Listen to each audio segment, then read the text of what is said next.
all, this is Paul from Drums and Rooms with the Backbeats meets the Spirits.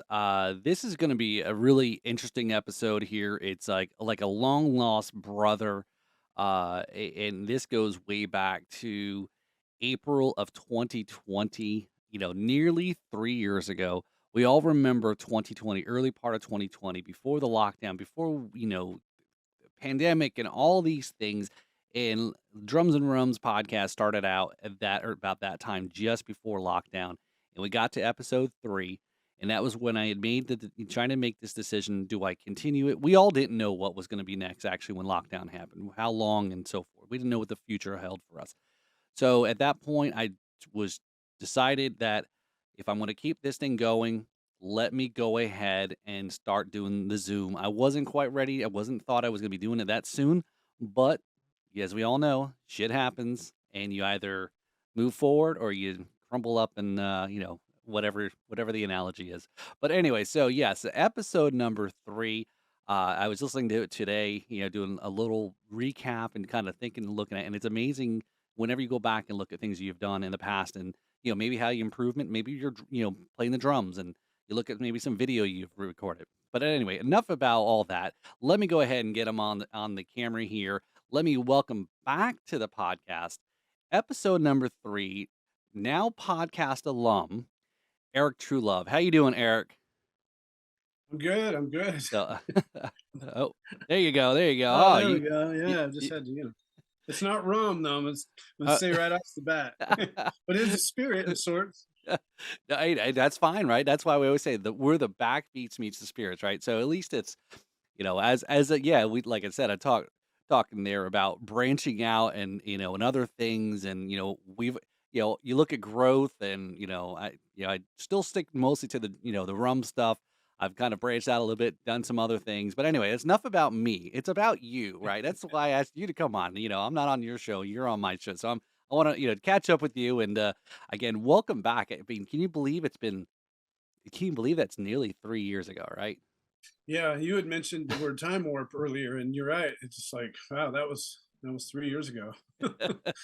Where does it go? I no, I and it's and everyone always says, "Yeah, COVID years don't count. You kinda get a pass," but yeah, you think about it, it's like, God, that was, and my oldest son is about to be graduating this year, and it would really, look back, it, like, really sucked for the kids that are in high school or school in general, and maybe high school, because again, that's a bigger kind of frame reference, Yeah. and, he lost out, and then my younger one is 2 grades, behind him, so he, I look back, it's like, man, 2020, like, where were you when COVID locked everything, shut everything down? And, but yeah, I appreciate you being, you are our first Zoom guest, our first, I get not so much Zoom guest, but I'll call it more in a sense because, Zoom's not paying me for this.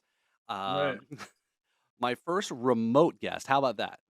That works. That works. So yeah, I mean, how have you been since we talked, right, 3 years ago? Yeah. Well, I'm in a good place for sure. We all went through some rough times. For various reasons. I'm sure we all have our reasons.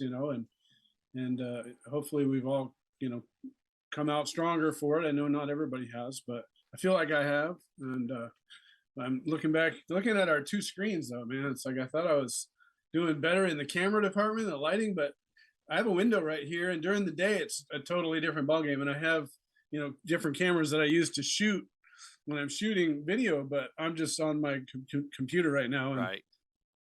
not such great light, but we get the Don't idea. don't worry. When you come back on again, in three 3 years for the podcast, you'll say hopefully, yeah, you get all that straight, right? But Just try and make everything blurry here, right? you're Cheers. right, yeah. Just drink up, everybody. If you're watching the video, just drink, and this everything will get clearer. So Yeah, we'll look much better.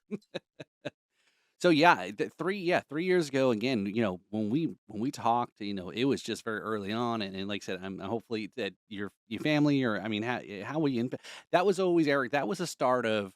I don't think was with I know I just said I just went back and listened, but I didn't get a chance to listen to the whole thing. But I don't think we actually even got a chance to even talk about COVID yet. Um, Right? Yeah, no, on your no, I don't think episode, it so. was more about we just locked down, we didn't know, and so forth. It was episode number 4, where we had, 2 guests, and again, I had the craziest idea, and that's my problem is I always have these crazy ideas and I wanna do it, and then I don't think it all the way through, is with, 2 drummers at the same time in 2 different time zones. So this podcast was taped in across 3 time zones, and from India Wow. to Germany into the US.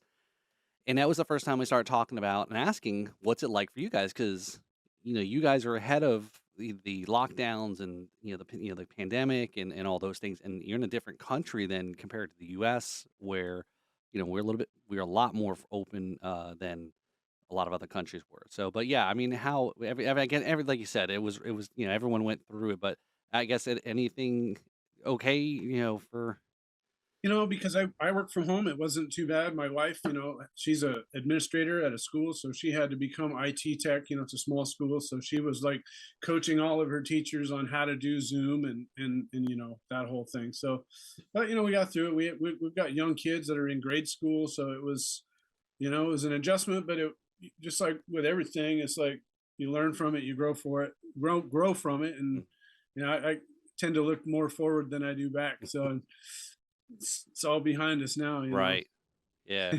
No, it's you're right. It is like we were saying, we just can't believe it was 3 years ago, and again, we are looking back, but just can't believe how quickly it did go by, even though at that time, it felt like Yeah, it was never gonna end, at that right. point there, so, but I think alright. there's a new sense of fragility in life Yeah. because of you just don't know what can happen, and so for me, especially with this new year 2023, it's just like just got to go for it now. It's like times we got to make up for a couple lost years, Mhm. and you don't know, so you don't know, so you just better go for it. Yeah, and yeah, and the pandemic really gave a lot of people a chance to really evaluate where they are in life and careers and things and make it simpler. And um, I know a lot of talk today, is now moving jobs back to being back in the office and remote work. But I mean, remote work has always been there.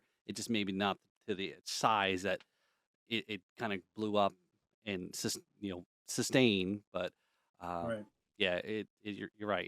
It definitely is, and that's the one thing is those listen to the podcast during that COVID time, it was always amazing. I always loved to ask the guest, whether it was a brand or a distiller or a company or a musician or whatever. How did how are you making through it? How are you doing? And then once we got through it and things started opening up, and then it's like, yeah, I just started to open a distillery in the end of 2019 or something to that effect. And it's like, geez, talk about this timing, but you're Yeah. still here. You are Yeah. still in business. You had to do what you had to do, and, that is, I think, a great thing to hear that story. People still persevered. I mean, I know not everybody, but you gotta take the wins, you gotta take the positive stuff and to kinda show it can be done. Yep. Yeah. And for me, I had already just gone through a huge kind of uh, upheaval in my life because I moved from Tucson to Houston. I sold my school that I built. I sold a couple of houses. One was a rental, one was a house we lived in. I got my family moved here, and then to try and establish myself here and sort of take a minute and step back. It's like, do I want to continue Mm, being a full-time drum teacher, being a full-time musician? Do I want to change careers now? I'm in right. my early 50s, and it's like, and so then so I was just trying to kind of settle into my new and environment in that way. And then all that happened, and now the family's home, full time, and life is a whole different thing. And we don't even know what it is yet, and what's around the corner. And so now that everything's kind of back together, and I've gathered myself, and I sort of um, explored a few other Mm, options like web development, mm, and just maybe some other career options. Just sort of floated that out there to see how it felt like right at the end of the year, and then the universe just said, no, no, here's an album you're going to record on. Here's some bands that are going to call you for gigs. And, I started getting video, putting content out again. mm. And it feels right. I just had a brand new student yesterday from the house. I built a studio in my downstairs that's just for teaching. It's comfortable. And it's not invasive to the rest of the family. But I'm only take a few students, and we'll do like a half a dozen at a time instead of 30 or 40, you Right. know. So pick and choose, and like I said, quality over quantity. Hopefully, this, not, you're gonna have to practice. Right, yeah, yeah. No, it's and, that's a kind of interesting thing you'd mentioned there was, other skill sets, right? And, and again, I said I don't mean to dwell on, looking back over the last 3 years that, some of those things, from the time we first talked to Yeah, now, and, there was a lot of times that I referenced always referenced Nashville, December of 2019 as a point where this idea for the show with a name, etcetera, really took the spark because of just being in Nashville, seeing all the music, going to the drum dojo with, Jim Riley, mm, taking all those things in and just and then also, I don't know, hey, I'm just a little guy here, but at the same time, that his inspiration, there was quite a bit of an inspirement that weekend because I always thought, and again, don't know a whole lot about country music and how some of the structures, like maybe like a rock band, but here's a guy who's doing drum workshops when he's off the road, doing some pickup gigs, writing books. He was at that time he was just started talking about teaching at a local college, and I'm thinking, does he not? I'm not getting into finances, but I'm always like, does he? Does he like to keep busy? Money or whatever the yeah, case may be. I was really, I guess, in awe of that whole. He's keeping busy and the iron's in the fire, right? And right, then COVID comes, and then if you're a one iron person, you were probably not in as good a shape as maybe somebody else who can kind of pivot into another thing or skill or business or et cetera, and or source income stream. And again, musicians right, were probably the one as they were hit the hardest because the venue's closing, and then now what am I doing for income? And I'm a full time musician, right. et cetera. So Yeah, yeah, yeah, yeah. I mean, I was really lucky because, our move here was due to my wife's, position. It was a promotion for her, opportunity, and I had, had my business, and really, like, my nose was raw, from keeping it to the grindstone, and so she was just like, do what you need to do what you want to do, and so I was able to really do a lot of reflection, and fortunately, I had made a few investments that were keeping me going, kind of mm, like a mosaic of yeah, incomes. I was right, just talking with this about my wife, as I've been self-employed for the vast majority of my adult life, mm, and much of that is, been strictly from music, but there was a lot of other too. So yeah, I really feel for people that, lost their source of income, mm, and, were forced to pivot. yeah. I just kind of tap danced a little bit. Right. So, It's a good thing, because I know a lot of people that were, lost their jobs and maybe didn't have something. And again, no, it is a very awkward time, and thus the rise of all of these, people that started making digital content because they're stuck in their house. They got a phone, and again, I don't know if you remember, like you said, you probably do recall this at this same time now. Is as you mentioned, your wife's, in school, uh, you couldn't find a web camera. mm, And it was like that was like an impossible thing because everyone's sitting at their home now, whether you're a worker, a kid, or whatever. You couldn't buy web cameras, yeah, and it was just again some of this. Again, we can go off on a whole tangent of that we look back now like we were really running around looking for toilet paper. I mean now it's eggs, but right, uh, yeah. It's always going to be something. right. So yeah, all right. So I think we're good. Again, let's put the COVID aside. Like I said, it's in the rear view mirror now. And what is yeah? So what is new? You like you said, you got some. You mentioned the song there. You were just working on and practicing, Time Warp, and then you did some recording also. And yeah. So I mean, yeah. Let's talk some drum stuff. Yeah, yeah, for sure. One thing I did, is not too long ago, maybe 6 months ago, is I put up a band mix profile page. Familiar with Yeah. band Yep. mix? Yep. Okay. I put it up there. It was kind of really specific because like I don't want to be down in the trenches. Like I don't do smoky bars. I mean, I play bars. I played plenty of bars, but like here in Texas, Yeah. you get some of these that are like, whew, you like scrape that smoke off you when you walk out of there. That's bad. So I was like, I don't do that. Sorry. So I was kind of specific in what I was looking for, and well, lo and behold, I've gotten some really good stuff just recently to come down or came from that. One was a an album that I'm recording with somebody. So we just finished four tracks this month out of 11. He's doing a whole concept album. The band is called Total Strangers, and the songwriter and guitar player, it's his project. He's here in Houston. Um, he's got a podcast, and I need to get on there and meet some of those folks and Mhm. check that podcast out. It's a songwriters podcast, Okay, cool. and so the singer is based out of LA. The bass player used to live in Houston, I guess, but he lives in Ghana, South Africa. Mm. The keyboard player's in Sweden, so we're just all file sharing. And so far, like everybody's really happy with what's come out, these four tracks that are Cool. still being, mixed and mastered and edited. But my part's done. I got to come in. He had loops.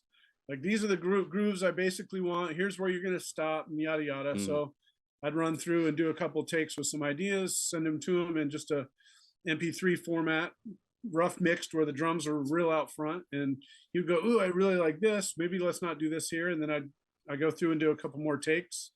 And usually one of those is a keeper, and then we move on to the next. So that just popped out of the blue from this band mix post Cool. that I put up, which I was super excited about, and has really fueled um, a rekindling that I've been working on of my love for drums, which is crazy because it was everything for so long, and with my building my school and It's your whole that life, right? Yeah. yeah, it became my identity, and pretty Yeah. soon it was just like it didn't have the appeal quite like it used to, Right. after doing it for so long. And so I in that whole COVID time period, I was like, all right, now I'm going to step back and maybe do something else. I ended up teaching school for about a year and a half here, and I did that. I didn't think I was even going to take the position on, but I specifically did it because I was actively learning how to play a little bit of keyboards, guitar, and bass, and I've been playing ukulele and singing for a while. Mostly I've been doing that with my daughters, so I'm trying to give them Something, expose them as right? much as I can to all of it, and they both play drums more than their other instruments. But my one daughter's taking voice lessons and yada yada. So anyway, so I was like, I'm gonna take that gig. It was like a couple nights a week. I got to run the rock groups, trying to wrangle, a dozen teenagers after school to learn how to play two songs in a few weeks, at 90, that, 2 hours a pop was challenging. And Mm. it really forced me to learn a little bit more theory, be able to, understand. And that process of learning what it is I want from a drummer, coming at it from a bass player standpoint or a guitar player, piano player, all of a sudden that fire started coming back, and now it's back with Or this recording session and some new gigs, and it's like, it's amazing that, I find the same thing is when if I've been away and I'm really yeah, I know I always have this like guilty omission or confession, maybe that's it.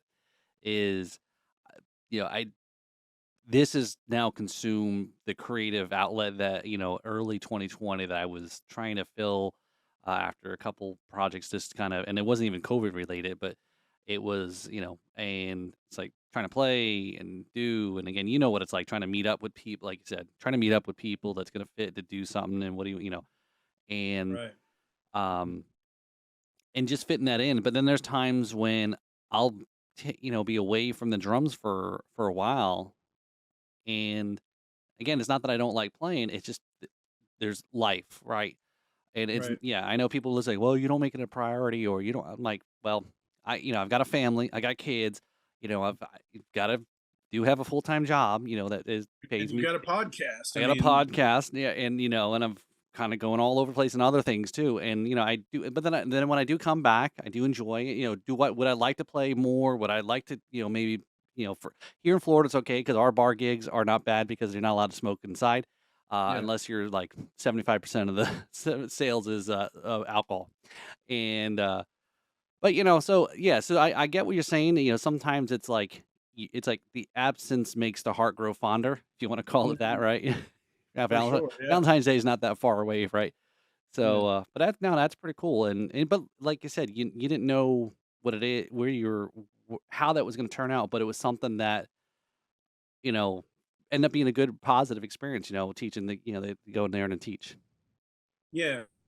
Yeah. I think that I really, tried to come through it, and it's like in karate where you use your opponent's, momentum and to your advantage, and you know, maybe that's what is happening here. But 23 feels really solid, and things are looking, say, like I mentioned it before, but I was your first visual video guest, and you really stepped it up Yeah. again. My my anyways. Yeah, no, I know, it's all good. No, I Yeah, appreciate it, thanks. I mean, and it's an yeah, like we all go through, right? We always wanna improve, get better, how to change and yeah, um, all those things, and actually, yeah, this used to be we call it the studio now, right? But for those who have been here have actually know it's what used to be the kids' room that I reclaimed before they were, nice. born, and it used to be my room where the drums were. And I Yeah, said, "No." I said, "If I'm gonna do this, let me do it at the house so I don't have to pay and go somewhere else and do this whole thing. I have my own thing set up and so forth." But yeah, yeah, but it is, I think like I said, we don't wanna dwell on the past, but sometimes it's good to kinda use it to help us reflect, am I going in the right direction? Am I doing the things I wanna do? yeah. And, but yeah, no, that's really good. So, yeah, so let's talk about the project a little bit more there, so Okay, yeah. Um, it's interesting because I've worked really hard in my drumming life to do the less is more thing.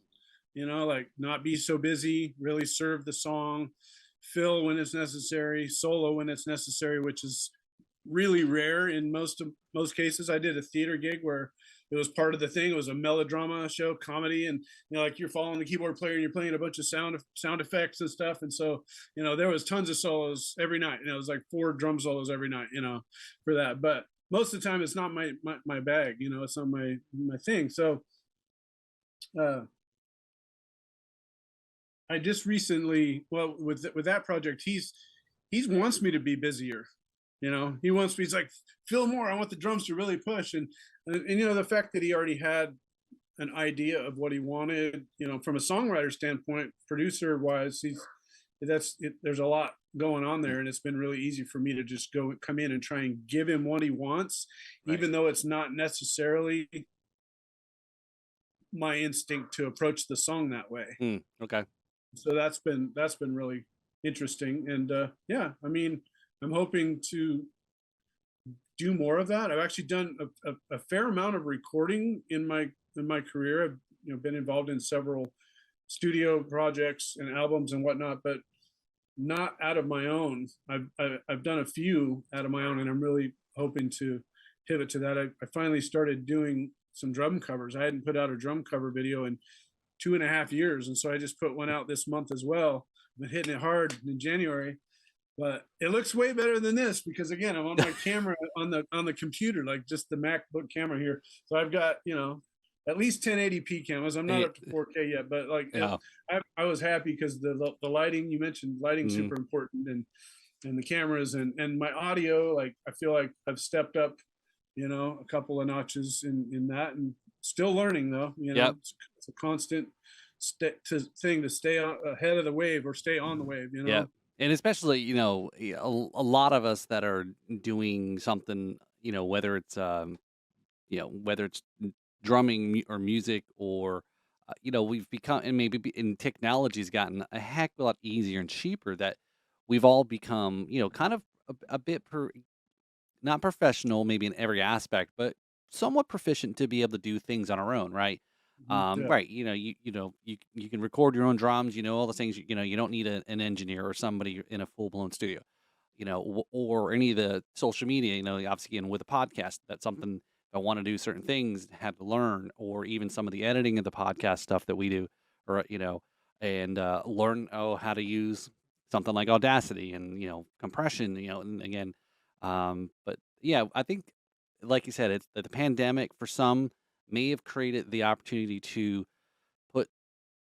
put new tools in the toolbox. Yeah, Yeah. for sure, for Yeah. sure.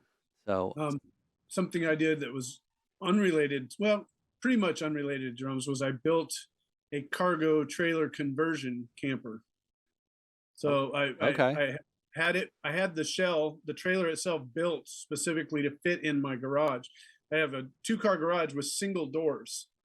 So I have a half-inch clearance on each side of the tire and a half-inch clearance of the roof Oh my to get it gosh. in and out of my garage. And so I don't take it out that often, but we've taken it on some cross-country trips and some short camping trips. I built it so that we can camp in it, but also converts into a mobile teaching studio, Okay. performance center. The back door is a ramp, so that becomes a stage, and so that's something that is an idea. You mentioned it being full of ideas, so that's part of a whole thing that I'm iron that's gonna get pounded into something else, Right. once it's hot enough and pliable enough. So that's it is related to drums, but like we've just been using it as a camping thing. So Right. yeah, like I was really fortunate to be able to just keep on plugging away with different projects So from. that's it. Maybe you've got a new business there for bands that, you can just roll up. You don't, depending obviously where the venue is. If it's an outside venue, but you roll up and then, maybe the walls fall down and, it creates its own stage. The drums are already set up or, there you go. All right. But Million now dollar. with the solar generators, you can do it anywhere. You can Right. have a whole circle the Hmm. wagons. Yeah. Yeah, and just like a rolling festival of independent artists. That's right. The most cleanest, you know, uh, clean, carbon-free, concert. Carbon-free yeah, say that sometimes fast. Well, But, I also want to, we camp in the state parks and stuff, so I've been wanting and envisioning partnering with the state parks mm, to offer a little rock band class during the day for the kids, and then have a performance at night, or yeah, do there's like there's just lots of yeah, silly ideas, that some of which I'm sure will never come to fruition, but that's it. You've got more ideas, and we're obviously I think we have as kindred spirits is that we have more ideas than what we can actually execute on, right? And, yeah, there's not enough time. which can be paralyzing actually. Yeah, I know, and I totally, yeah. People don't think it. It's just that you've got so much in your mind, and again, it's just kind of, but if you're, and that's kind of where I've been always been is um, it's not that I don't want people to help me. I again still trying to generate the monetization and revenue and so forth. I mean, I would love once it's start making money is to bring people on and help with creativity or making certain things and do more to kind of expand. But it's like you still got to be able to crawl before you can run. So Yeah, but it's kind of yeah, for sure. kind of like a dog that's wants to bolt out the fence past the fence. But anyway, Yeah, so yeah, so that's that's a great like that example there with the band mix.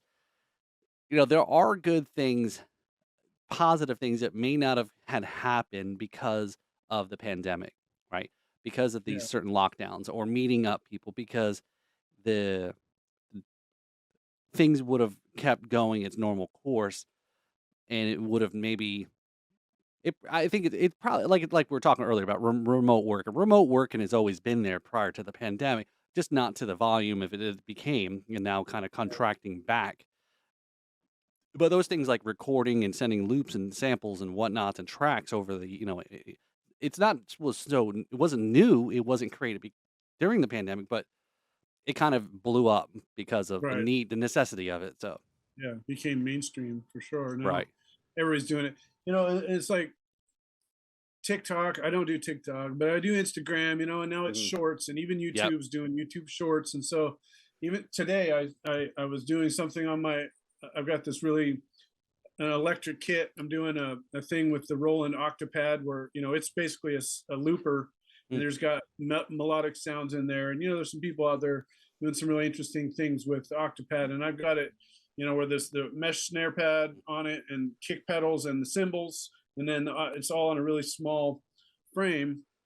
And so I'm working on, just two cameras, an overhead and a front, and just creating some really interesting loops on the fly mm, in about 30 to 60 seconds, formatted portrait, not landscape.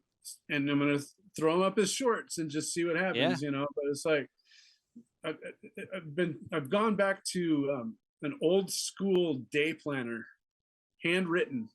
I still use the Google Calendar and everything, but there's something about checking in with that physical thing that right. we've always done, Yeah, written it down, and like my ideas and prioritizing. I finally just said, okay, I'm just going to go back to the old way, and I'm going to use the technology to enhance that right, right. instead of the other way around. And so far I'm finding that to be super helpful in maintaining the mosaic of things that I'm trying to accomplish, to not have just one or two or three irons in the fire, but 15 or 20. I I More. know. It's not to say that we're, if anyone's younger than us listening to this thing, that we're dinosaurs, but that's how it's a generational thing. You won't it won't it takes things don't happen overnight. And I know the last few years has been kind of crazy in many different ways that humans are very not programmed for change, and to expect somebody to change for certain things, it's a lot of effort. You just can't tell somebody you can't do this no more, or and there has to be a lot of will and so forth. And yes, you and I, like I said, we're about the same age. And we grew up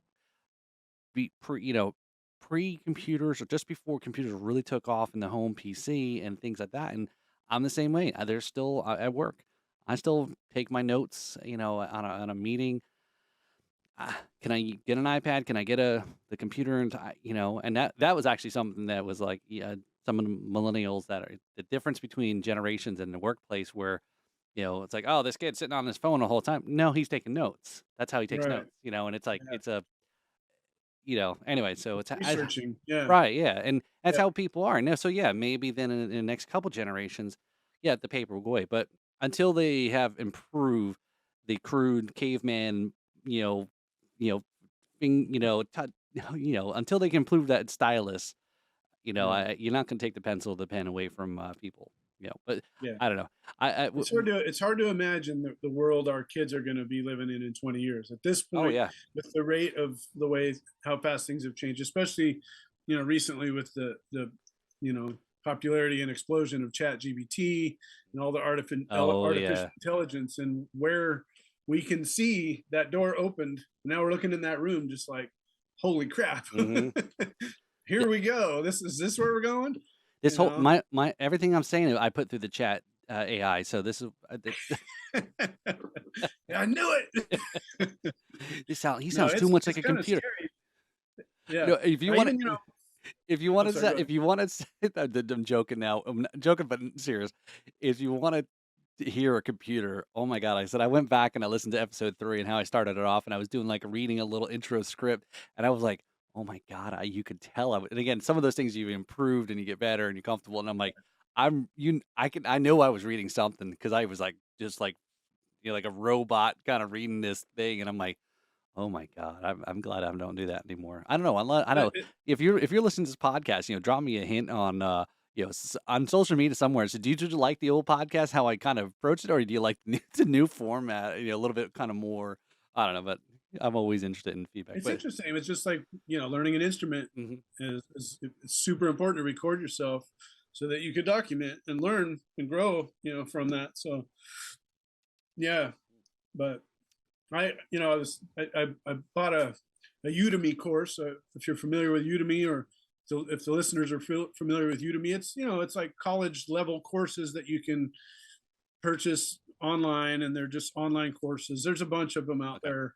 Udemy is the only one that's coming to mind right now. I took a piano course on there. It's like $10, and Mm. you can, it's worked well for me on a couple different things. I took one on Logic Pro X, the recording DAW, the recording software I use, and I've learned how to do that in Final Cut just YouTube searches, but also sometimes I'll be like, I really want to deep dive, and it's worth it for $10 to have Right. the checklist of things and have an instructor and a community. And so I did that with, yeah, like I say, with piano and with Logic and other things Right. like that. Now I kind of just lost my train of thought, Right. but there was a reason I brought up Udemy, and it'll come right back to me. Yeah. So I'm gonna throw it over to you. Okay. So, yeah, I mean, it's always, yeah, as we get older it the technology definitely for sure, assists us with some of those things to improve and so forth. Yeah, So, so you got the band, so you got a single. I know you sent me the single and awesome grooves. And so the question I had was, how do you feel about, when you're working with an artist and this whole there's some drummers that are like, no, I'll play what I think it should be played. Now again, unless you're being paid and I don't know, however, right? yeah, Here's your charts and or here's the music and here's what I'm paying you to play. Um, and again, I think sometimes in those situations, yeah, you shouldn't. You got no room to argue. But yeah, I mean, how do you feel that from another musician in a band kind of telling you here's what you. I mean, I don't know. I'm screwing this question up here, but yeah. yeah, I think I know what you mean. Um, you know, my instinct was to take it personally at mm, first, but the agreement I have with this guy, he found me on Band Mix. I heard the stuff, and I was like, I could see, recording to this. It's in my wheelhouse. Um, he seemed like a cool guy. We did a Zoom and met, and then he came to my studio for the first session. We knocked out the first two songs, and then it was a bit of a drive for him, and he saw, we understood that we could work together, and he saw my space, and so now we're pretty much just doing it, file. right. Um, so yeah, my first instinct was to get incensed about it. It's like take it personal. It's like I'm the drummer. I should be able to dictate what this song Don't requires. tell me. Exactly. But it's his song, it's his baby. He's been hearing it this way with these drum tracks. He has an idea in his mind where that song should go, and he's hired me to try and get there as close to that as I can. And Right. so once I, realized I was maybe being the immature, more version of myself, that I've been in the past, and just be like, you know what, I can give him what he wants. I believe I can, and I don't think I shouldn't get offended that it's not how I would necessarily approach that part. Mm, And so once that I got that behind me, and it was very short. It was just like one of those little conversations you have, with yourself. It's just been working really smooth. Like he's tickled pink. The people in the band are like really excited about it. Things are, you know, cool. things are moving and shaking, and looking forward to the next. And it might be just one of those things where I do this album and that's it. It never goes anywhere. I mean, everybody's all over the world, so I doubt we're ever going to gig it. But It but it that and that kind of Eric is like describing theirs for those that are listening who maybe started off in drumming or are new to drumming or isn't aware of it is that and again I've learned obviously I learned I always say that I secretly I think um do the podcast because love to learn. I learn so much from the guest, right? And everyone says, oh, sometimes the podcasters are supposed to be the experts and whatever, and exactly. It's like, no, that's not the case. I mean, I'm just some dumb guy, and again, that's why I invite people that I find interesting, and hopefully others do, and then again, try to get a story out of people, and then learn some things, and that's how we all grow. It's like you share a little bit, and then somebody says, "Oh, I didn't know that," and then you teach somebody else and expose somebody else to it, and that where we're going with that is something I've kind of over time, and I wish I grew up through music a little bit better when I was younger. But I always say, like what you're describing here, musician first, band second, right? So if you can get yourself when you're in high school, a teenager, you're learning, you want to be a rock star and all those things, learn that instrument so well Yeah. because you can probably be in a band, probably have a hit, probably tour, do all these rock star stuff, but chances are it may not give you a lifetime of, a career if you really truly want to be in music for the long Right. haul. And Yeah. so it's yeah, it's all a matter of you want a good career, make some decent money, or do you want to, you know, snort coke off a stripper's butt or something, Right. Yeah. Well, that that sounds more like touring, Yeah, right. Yeah, let's go which live in the back of the van. Yeah, and at 40 and 50, you're like, "Nah, that's not a cool yeah, no nah, not thanks. No interested." Yeah. thanks. Yeah. Back I'll to the play the I'll smoky play I'll bars. play the strip mall, rock venue. We got a sound person. I just got to show up my drums. I have fun playing music that I grew up with.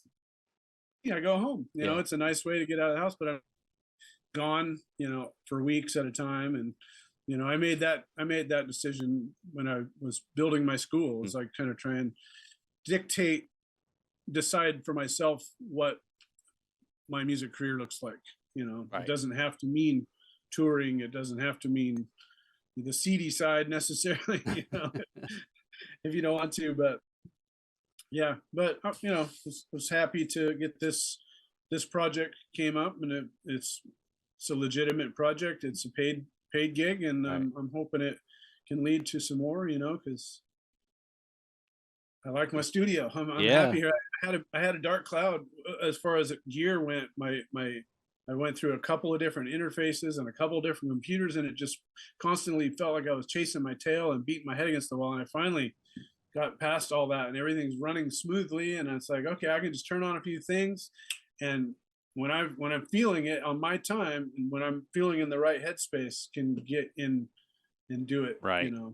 So Yeah, no, I'm with you for over this journey too. It's been with the technology and learning a huge curve, and again, thankfully, I've got a lot of good people to be around that help give pointers and tips and so forth. And again, you prove like anything, you get a little bit better equipment and makes your life easier and so on and so forth. And uh, yeah, I was going through that for quite a while, and it still struggle a little bit when I try to do something mobile. And I somewhat got a something working out, and that I just yeah, I saw you recently do a few podcasts from some various, right. distilleries, and Yep. Yep. Yep. and yeah. So we So did a live stream actually Saturday on uh, at a local venue, and it was an event. 6 bands were playing, and this is something I've been wanting to do. Of like kind of like what they do back in the day, the radio remotes. You're broadcasting from you're talking to bands or talking to people, whatever. yeah, And I've been wanting to do it for a while, and there was a venue, an event, and it just kind of one of those. It's kind of connect and said, "Hey, I want to do this," and yeah, I didn't get paid for it, but I think it's can hopefully lead into something a little bit more. And the promoter that was putting it on, same thing. He's like the one man setting up this and doing this and running around and doing all these different things. He goes, this is what I've always wanted to do, but I can't do everything." And he goes, "When I right, found out that you were interested in doing this, I said, this is great." So it turned into we set up. The bands all played on the outside stage.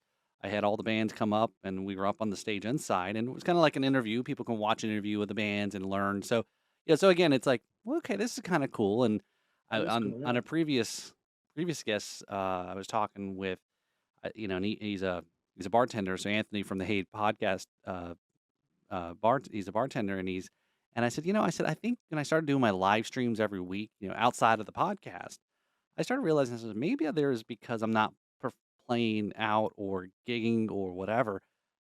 It's filling the void of performing. He yeah, goes, I guess I never thought about the podcasting thing. You are performing, you're entertaining, and yeah. It's a gig for yeah, sure. yeah. So I Just got mean, different equipment. yeah, yeah. So you have again, I have a good time. I kind of be lively, etc. But where the hell was I going with this whole story? I don't know. But Hey, anyway, it's contagious. But you did mention distillery, or I did. yep. So what are you drinking? So actually, probably won't be the only thing I actually have tonight. I did make a rum and coke, and I did put in some. I just grabbed whatever I had down here. So this was Don Q, And if you could see that number that's on there, that's a big number that I put in this, Yeah, one yeah. 151 Don Q, and, they call this one, I guess this is the hurricane, no, I take that back. This isn't the Is it hurricane. tequila? No, no, this is still it's rum. Is it rum? Yep, Okay. yep, so it's a overproof rum, and it's from Puerto Rico. But I had another bottle, I guess. I must have grabbed there's another one that's like, I guess, hurricane proof because when you make the hurricane cocktail, you it's a pretty strong drink. So Right on. I just said, "I'm just grab something." Got it You just drinking it on the rocks?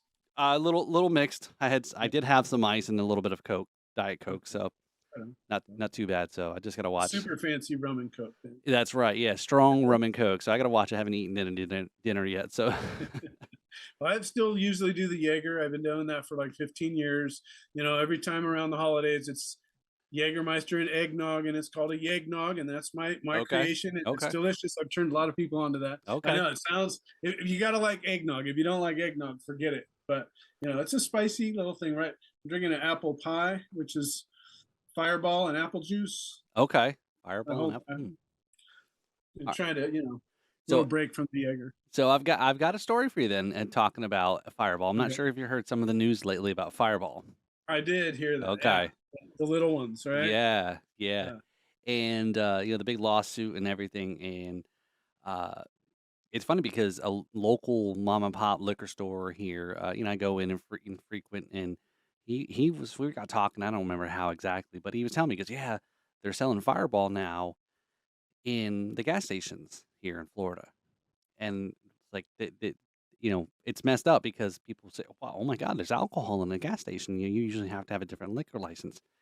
Well, he goes, "Yeah, but they don't real people don't realize when they buy it, they see the brand, it's not the same thing as what you're buying in the liquor store, right?" right. And it's a whole yeah. So there's a whole everyone's all up in arms about the false, and that's something that, especially in the rum world here, is about. There's a big push to be more transparent, wanting companies Yeah. to become more transparent about certain things, and um, It needs to happen. I mean, the shrinkflation has gotten out of control. yeah. Like you buy something in a package this big, and the food in it is like Yeah. maybe takes up a third of it or something. But yeah, It's getting, yeah, real crazy, so yeah, it's a malt beverage. My wife and mhm, I were just having this conversation. It's a malt beverage, so it's more like a beer. It's not a hard liquor. They just bottled it in those little bottles and put them in like the candy cane containers for holidays and stuff like that. So, but yeah, so I don't again, I have met the owners, um, and again, maybe I gotta work on my product placement here and some advertising for them here, but if you are interested, there is a cinnamon whiskey. It Hmm, is 70 proof, and it's called Sin City. I don't know if it's hard to see there, okay, um yeah, that's cool. And, yeah, so they are cinnamon whiskey with natural cinnamon flavor. So this is by Gatsby Spirits. Uh, really smooth. Hmm, And it's not, I know Fireball can be a little bit sweet, right? right. But this is more of a truer sense of a whiskey than I don't know, whatever it's considered. I don't know what Fireball's even considered really. I know they say cinnamon Yeah, whiskey, right. but yeah. Yeah, I'm not sure. Someone sent him up on stage. I was like, "Well, this is really delicious. I'm gonna have to go buy a bottle." Yeah. So, and that's what happened. And it's turned into a few bottles now, but that was a while ago. Well, I couldn't believe I was on a cruise ship here recently, and they were in the liquor store in the ship. I saw a bottle of Goldschlager. I says, "They still make that? Oh my god!" Yeah. Hey, I'm gonna pull a Mike Lindell really quick. Right? I'm gonna You got a show pillow? Are you gonna talk about QAnon? I was just thinking, like, why is it really looks bad on my side? So I was like, well, maybe there's like a Smudge. smudge fingerprint or something on my lens. So I don't know if you saw that interview recently, but he was like Oh, cleaning it clean the off with lens. his finger like that. Yeah. That's funny. Yeah. Well, hey, we can, we'll work get some of the AI to fix the all that, right? Oh yeah, they make those sharpening tools. Right. All the post production stuff. So yeah. So what else? So Eric, the big question I want to know. So the uh, the pad. Do you still have them? How did you get this? Did they sell out or? Are you talking about the Beatnik rhythmic analyzer, right? Yeah, yeah. Yeah. They are really close to selling out. Like when I so short, long story for anybody that didn't see the previous or listen to Right. our previous podcast. The Beatnik Rhythmic Analyzer is an amazing tool. It's a practice pad with a computer built in with a visual display that tells your eyes what your ears are hearing of what your hands are doing. And it gives you this new information in this way, a visual way that totally changes your ability to detect where you're at in the pocket, Mm. how to subdivide time, and there's just so many cool things about it. So, long story short, that product came out, in 2006. The first time I was ever at NAMM, and they were hosting the world's most accurate drummer contest on their device. They got they patented the that logo, that slogan, with the Guinness Book of World Records people and the whole deal. It's like the whole thing. So, anyways, I ended up winning it at my first NAMM show with this little device that nobody had ever heard of that analyzes your timing down to a 512th note, Wow. right? So super, super fine, like splitting hairs. I really only won it because the two measure phrase that they had built to use as the contest, which they did the whole time they had the contest, was almost identical to a phrase that I had developed as a teaching tool to my students and been teaching it for months. So I had already had a couple of months of practice when I showed up. I was like, oh, okay, what's this device? Well, let me play that. Oh, I know this pattern. It's a pretty hard pattern, by the way. And anyway, so I think that's how I was able to do it. Mm. And then so I went on and I went back the next couple of years to NAMM and was able to maintain the title of world's most accurate drummer, which had really gotten into my head. It's like, oh my God, I can't mess up on stage. Now people are going to know. People are going to know I mess up. People are going to know I'm human. And so anyway, so I ended up, they would fly me out there to the NAMM show after that. And I would demonstrate the pad, Mm. the beatnik to people, rock stars, random people, store owners, anybody that you would find at NAMM. So I got to introduce that cool device to a lot of, really, really neat people, thousands and thousands of people over that time. Well, fast forward, I don't know, 15 years later, maybe not quite that long, they go out of business, right? They were actually in business for like 25 years. They used to sell one of the first clip-on tuners Mm. that guitar players used to use called the IntelliTouch tuner. It was one of the first ones that kind of went massive, like mass to the population. Right. Then everybody came out with different tuners. So, but our business, Rusty from the president called me up and said, "Hey, you've worked with us in this way. I'm done with this thing, and we got like 500 left. So I'm offering them to you at X price." And I said, "Well, I can't do X price, but I can do Y price." And we negotiated, and I picked them all up.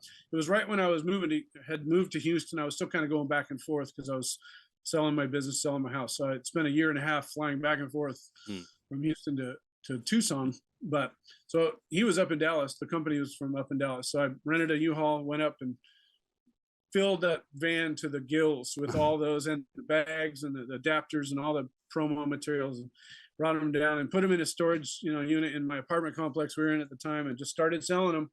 And that was 4 years ago, I guess. So Wow. there was about 350 of the deluxe model, the one that most people think of when they think of the Beatnik Rhythmic Analyzer, if they know about it.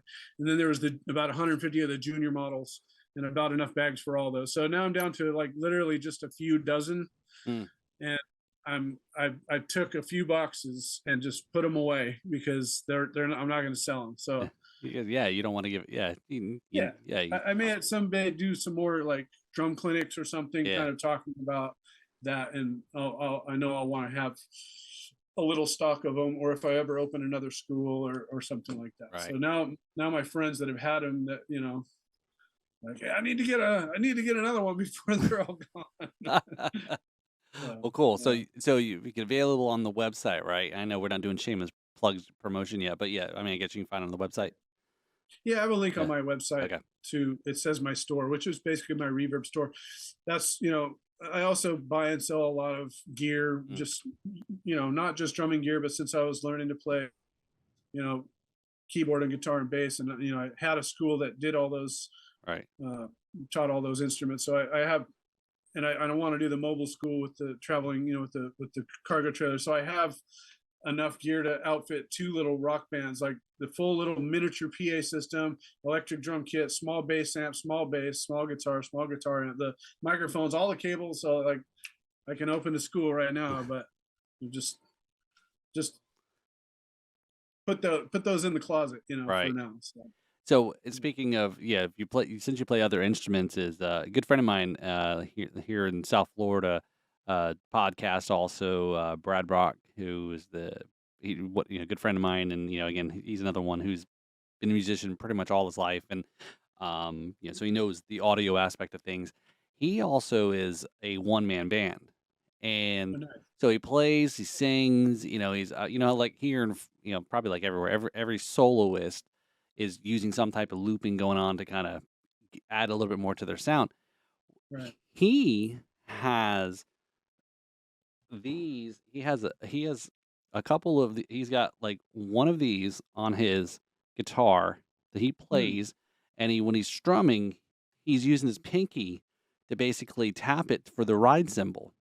Oh, So nice. his whole thing, his whole one man band thing is him playing the guitar and using his feet with a bunch of electronic drum pedals that goes through and the little brain and all that. So he's playing a full, it sounds like a full drum, it sounds like a full band if you hear it from a distance and you're like, Right. where's the band? And it's just like this one guy and he's playing drums with his feet, using both feet and so forth. And Yeah. yeah, so it's pretty wild. Yeah, so I'll have to send you a link or video, some of the stuff just to see how he has it set up. I was always interested. It's like that's kind of really cool, that. It is. Yeah, I Yeah. follow a bunch of loopers, and I'm pretty fascinated by it. I wish I had more skills. It's hard in your 50s to learn a bunch of new Yeah, yeah. instruments. I mean, that's a But whole really, nother. It's a whole yeah, it coordination is. too, right? Yeah, Exactly. with It's like this I'm and never this gonna and be, like I'm never gonna play any of those instruments well enough. to I worry could about. probably I could get by on a bass gig or something if I had to. And that was the thing. I was teaching at the School of Rock for about a year and a half here in Pearland, and it forced me like I spent a whole day every week learning the bass parts, the guitar parts, and the keyboard parts for a bunch of like three or four simple rock songs. Maybe Weezer or maybe AC/DC or whatever, and taking these classes online just to kind of just Yeah, yeah, learn enough to show the kids that were brand new beginners to for them to do it, and then right. try and get them to play a whole song by the end of the semester. And it was great. It really put me through the grinder as far as my understanding of how much farther I have to go to ever consider myself a guitar player. And that's the thing is most people are not. They don't like. Again, we talk about change. They like.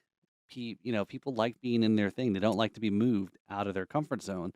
Yeah, But then when you do, everyone always has a story. I mean, yes, it could always go bad depending on how you really embrace it, or it can really be a huge thing. It's like again one of those if it doesn't kill you, it makes you stronger kind of thing. Because now it's like wow, okay, now I've did a challenge. It's a new challenge. It can be kind of exciting and cool and all those things. And like you said, you were out of a comfort zone. You kind of, but then you embraced it to kind of say, hey, this made me better in other things as well now, even though I was yeah, uncomfortable at first, but you still persevered through it.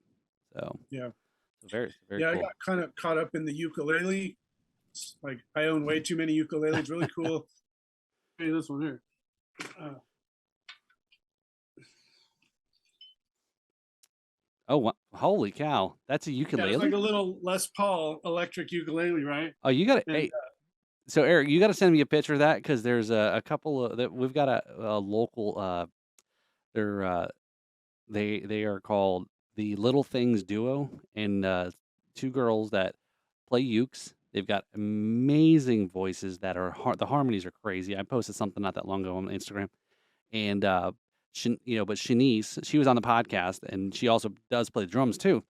So, but yeah, they're always playing the ukulele. It's like it's a really cool thing, and they do a lot of crazy cool covers. So anyway, so you got to send me a picture of that Les Paul, and then I have to show them and say, hey, let's check out this ukulele. It yeah, looks like, but yeah. I started playing ukulele. My first daughter was born, so she was maybe a year and a half, and I just happened across one. I was like, oh, this is really interesting, and they're supposed to be easy to learn. So I just started learning a few songs and singing to her at night before bed, and so I Mhm. still do that to both my daughters every night as I sing them. So now I've learned like 40 or 50 tunes that I've memorized that I can play and sing on ukulele. I'm not the best singer, but I've also strengthened my voice with Mm. the bands I've been playing with the last couple of years. I do a lot of harmonies and even a couple of lead songs. So, I can get through it. And talking about looping, I've experimented with a bunch of loopers, and I just don't think that's the route I'm going to go with Mm. it.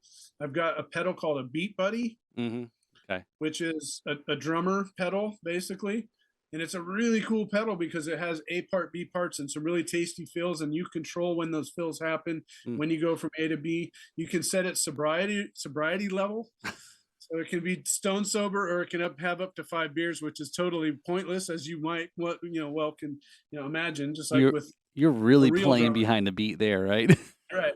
So I find one beer like for myself, like one drink, and for my beat buddy, I call him Phil Groovemore. We do a duo thing, so I'm trying to incorporate all those songs that I've learned from my girls with this drummer pedal, and it's sounding really cool. And so, totally separate from my drumming career, I my goal this year is to get into a couple senior centers Mm. and go sing songs, some old Elvis songs and Eagles and the Beatles and stuff for the elderly that are in nursing homes Yeah. that don't get a lot of entertainment, and my girls like to sing and play with me, and so we've done a Cool. little bit of few little open mics and stuff with that. So that's another little Cool. goal. Yeah. And, something that came to mind was, we had on, I think it was not, geez, like I said, I think back when certain episodes were, and it was, I thought it was last year, but no, it's like, no, it's actually 2020. And again, you keep forgetting, no, we're in 2023 now. It's And, all a blur. so, Jim Mola, he's based in New York, and he's a drummer. I think he's the president of the New York PASIC chapter, and something to that. I'm trying to go on memory. And he also sings too, and he does voiceovers and so forth. So it's one of those, again, I always look at this whole podcast. That's why I call everybody alums, right? I had Don Farmolero on, last, early last year. I think it was like early, about almost this time in the, and he kind of was. I think he was kind of given. I think it was hopefully, fun poking, prodding about drums and rums, and then it's like, okay, Yeah, drums and rums and lums, and he goes, kind of get drums and rums and crumbs. I was like, okay, yeah. I know it's a play on words, and yes, it's silly yeah, and catchy, but again, people remember it. So, but yeah, so yeah, Jim had anyway. So what I was saying was, all these different people from all over connecting the dots, and if somebody sees somebody, it's always, I always kind of, that's how I look at it. It's like, a friend of mine is a friend of yours, kind of thing, and right, if somebody sees somebody, they always say, "Hey, so and so, can you introduce me to so and so?" Sure. I yeah, mean, and because that's how I do a lot of the podcast too. I'll ask a guest that's been on, say, "Oh, so and so, or this, and this. Do you mind introducing me to come on the show?" And nice, yeah, so it's it's this cool community of music and enjoying music, certainly, and with a beverage and having a good time. We don't talk, nobody knows anyone's political affiliation, nobody knows about what religion, nobody, and we're all just here enjoying the music. That's why the one common thing that brings everybody together is music, right?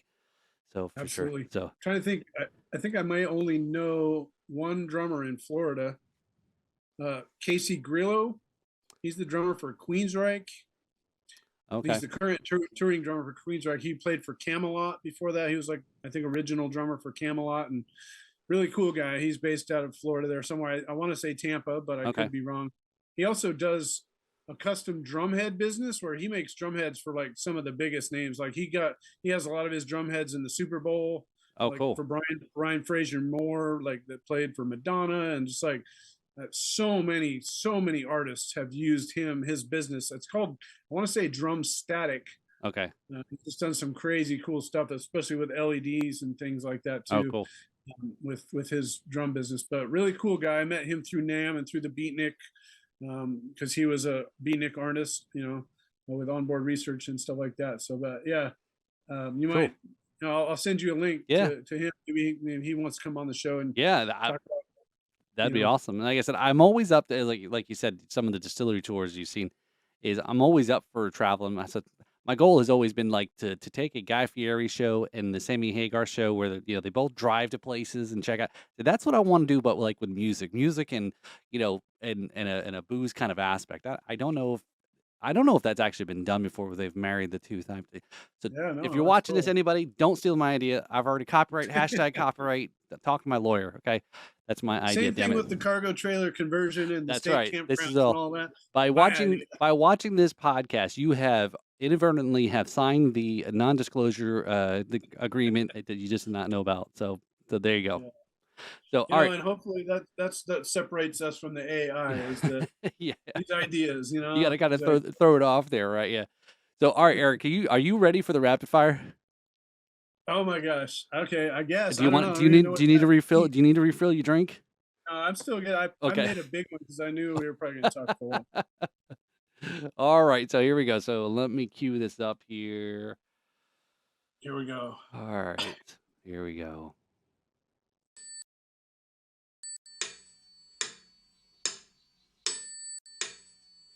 Well, Okay. first Who thing that beats kind of that? first thing that comes to mind there, right? Don't overthink it, right? Okay. Like again, this is something that this is something that I know most listeners are listening today know about this segment. And but for again, this was not a segment in April of 2020 when we taped episode number 3. And again, you think about it, this is going to be episode 128. Dang. Crazy, right? That's awesome. How quickly time flies, and Congratulations, man. That's yeah. awesome. No, I appreciate it because I was telling some of this stuff last night. Actually, he was like, I want to do a I have this thing. I go, yeah, sure. Here's my card. And I said, I'll talk to you. I mean, I'm not telling you anything you probably couldn't go look up in yourself. I mean, anything more than a conversation over a coffee or whatever. But I said, I told him, I said, the stat I always hear is most podcasts stop or fail at like they don't make it past the 7th episode because people's like, hey, this is a Wow. cool idea, but then it's a lot of work, Yeah. and Yeah. so. But anyway, Yeah. so yeah, but it's I'm glad again as I mentioned earlier was COVID could have really stopped this podcast from continuing after 2 episodes, and Yeah. so but anyway, all right. Maybe it was what kept it going. Who knows? Okay, so how That's many? true. All right. So yeah, so this is in 4 beats or less. Some people ask us, well, what's the tempo? I said just 4 beats. So and so forth. So all right. So question number We one. decide the tempo, right? That's right. That's right. That's right. So in 4 beats or less, who's on your Mount Rushmore of drummers? Benny Greb, Buddy Rich, Tommy Lee. Oh man, Steve Gadd. Okay. Okay. Yeah, Very that good. was probably 6 or 7 beats there. There you go. Yeah, there we go. This is got to be the beat, the segment for the beatnik, the rhythm analyzer here. That's what this should be. That should be the sponsor of this segment. But there's 4 guys on the Mount Rushmore, so that's like No, no, no, no, no, no, no, no, no. See, I had a guest say to me, "Well, wait a minute. This is my Mount Rushmore."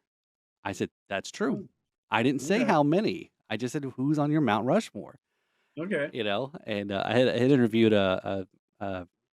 one of the drummers from the event from the other night, and he's hopefully I don't get dinged. But yes, his parents were at least in attendance, but he was underage, right? So again, it's most of it was like there's a very similar like the School of Rock, was another local music school, live music community here in the West Palm Beach area.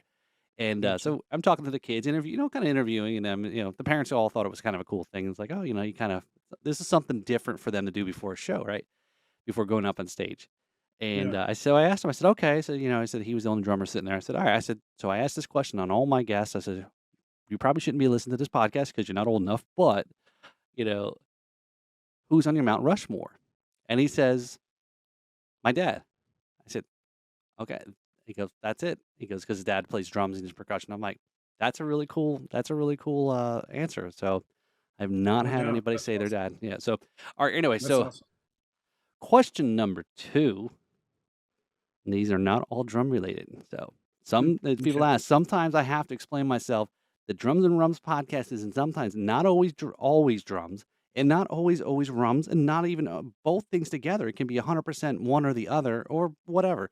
And that sometimes is a stickling point for some people because they don't get the association with obviously if there's any drummer whoever's in recovery, I will probably never get him on the show just because of the connotation. But anyway, For sure, yeah. all right. So question number 2: Okay. best concert you've been to? Oh man, I've been to a lot of concerts. I'm failing on this. I'd have to say those Stones was a good one, and that was right before COVID. It was, Okay. big 75,000. It was a Energy Stadium here in Houston, and I just thought there's no way this size of a concert is going to be that good. And we were way up in the back, but it was so good. The sound was good. Giant screens. I don't know. That's a hard question. It's Hopefully, yeah. that's the hardest one. All right. Well, I don't know. We'll see. So, all right. So the Stones were the best concert you've seen. Okay. So in question number 3, in 4 beats or less, bad experience: Fireball or Jaeger? Jaeger, but it's been a long time. I'm a hardened veteran, so I've learned. So I know that was your question. One of the answers, like, what cocktails or drink, favorite drink, whatever, and you answered it. So I think, oh, all right, I'm gonna have to throw this one in there. So see if he's I'm got, new at the Fireball, so give me time. yeah.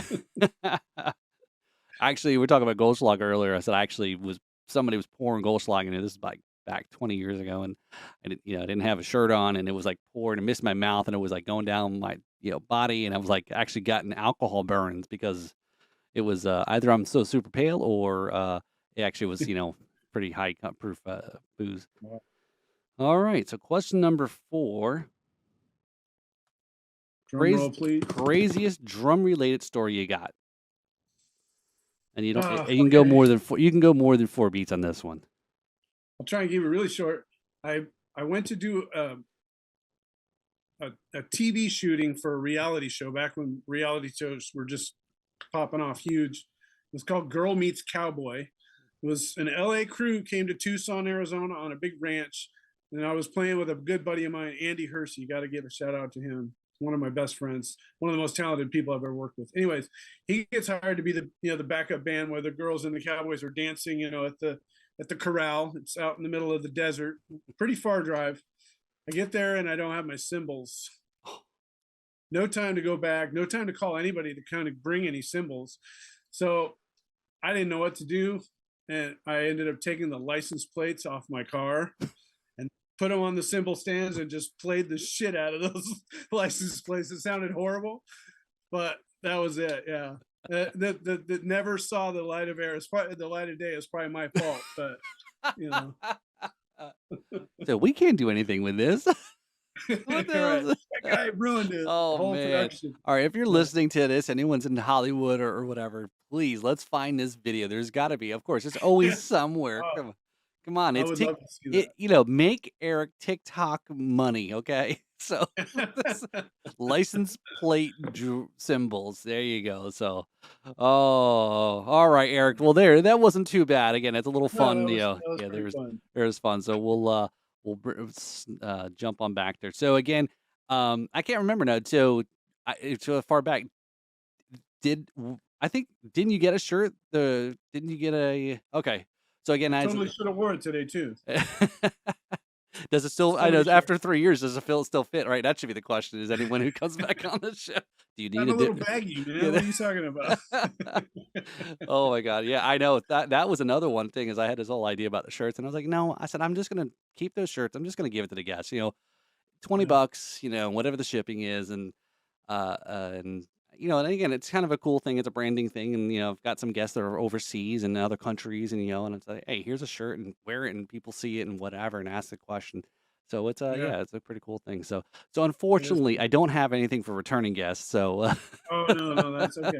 One of these days, it's going to make it into a quilt because there's this lady in town that makes quilts out of your old like rock T-shirts and stuff okay, like. And okay, I thought, I'm going to have a couple of those made, and when I have a bigger studio someday, we'll put those up on the there wall you for some go. extra soundproofing. That's pretty cool. Because Cool. I got way too many rock T-shirts. I can't I, get rid of them, and I just don't wear them anymore. yeah, yeah, Or I not know. all of them.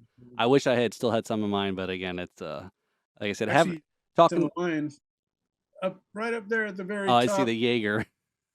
Yeah, there's a bunch of T-shirts that I wrapped around some like 1-inch sound deadening boards and just put them up on that angle of the ceiling there. Mm. So I used a few, but yours is not up there yet. Cool. So as we wrap up here, Eric, so what's again, what do you want to have people check out? What do you want to do? Promote social media, et cetera, websites, Venmo, Cash App, whatever.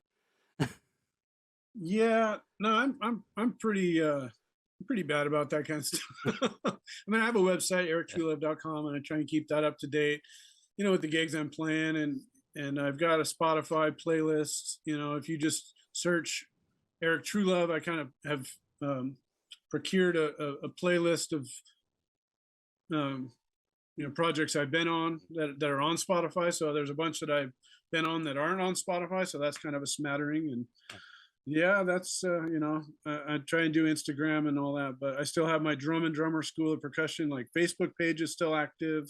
Okay. So if someone wants to find me, that it's not hard, which is kind of scary, but Uh, it's yeah, everything's so much out there, and that yeah, on the yeah, internet.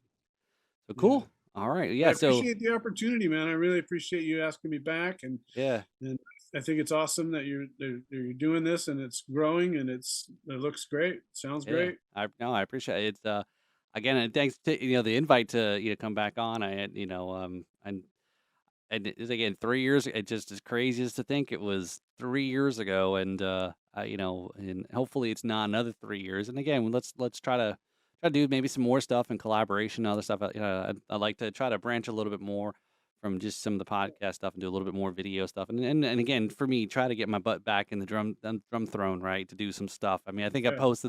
I went over to my practice space, and I was just again just kind of doing a little fooling around, and I had a short amount of time, and I was just sitting there, and I was watching all these guys on Instagram with all their crazy drumstick flips and so forth, and I just took mine, I threw it against the rack tom, it bounced back, I threw it again, and then it went that way, and I just was thought it was funny as shit, and I was recorded the whole, like I said, just record everything and see what happens, and That's good. That's a good philosophy. I posted it, and it's interesting with all the social media is that the video got different traction depending on what social media site, so Hmm. I don't know, Yeah. it was kind of funny though, but I was like, "Eh, It's a weird nut to crack, the whole yeah, social media thing, yeah, but gotta get some creative stuff that people find, that will draw them in." So, but yeah. yeah, so Eric, I appreciate coming on to the podcast here. So for us here, like I said, it's definitely let's not make it three more years, right? All right. That sounds good. Yeah, Yeah. let's keep in touch for Yeah. sure. So Eric, I'd like to thank you for coming on the podcast talking about drums and and catching up on a whole lot of stuff. So check out the Drums and Rums podcast, give it a like and follow, give it a review. Lots of other great episodes that are out there. Go back to listen if you didn't listen, haven't heard episode 3. You can see how much we've definitely have improved and matured, or whatever the word is, over the time. And follow us on Facebook, Instagram, and subscribe to the YouTube page. There, we're trying to get to 1,000 subscribers. That's the magic number that everyone looks at, and also check out the website drumsandrums.com. So thank you all and have a great day. This is Paul, where the backbeats meets the spirits. Thanks all. Cheers.